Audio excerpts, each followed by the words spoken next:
So now we're going to go over for the adult session, the Unit 5 post-lesson assessment. And that is these questions right here. But what I've done is I've also put probably the most important slide from the last session up here, which is the timeline and the concepts of future value and present value. So, question number 1, as you see here, why is money today worth more than the same, or excuse me, why is money today worth more than the same money in the future? And it's not necessarily due to things like inflation, but it's actually also due to the earning capacity that you can get from your money through investing and interest.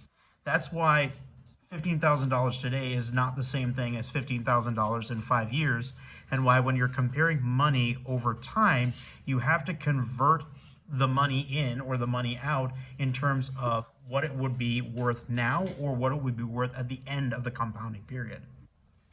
So that actually then brings us to the next question. When we say FV, what is FV? Well, FV is the future value of the money. At the end of the compounding period, all of the money that went in, what is the true value and the true worth of that money? And similarly, PV translates to the present value of money. Essentially, $1, if you have $1 in the future at the end of the compounding period, what is it equivalent to now? That's called discounting as opposed to compounding. The next question would be, what are the 3 patterns of cash flow? So pattern number 1 is a single amount. You get a single amount that comes in at some point in time of the compounding period. Or on year 5 per... That's a touchscreen. You get a single amount that comes in once somewhere on the timeline, and then you compound it into the future, or again, you can discount it back into the past. So one single amount and that's it. The second type of cash flow is an annuity.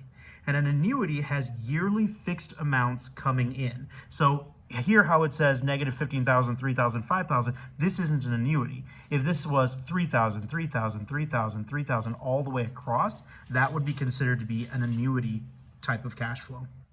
And last but not least is mixed stream. And that's exactly what this this timeline is showing us. This timeline is showing us cash flow that varies yearly with each compounding period. Last but not least, what is the difference between simple and compound interest? Simple interest is interest that is simply paid on the original amount, the principal.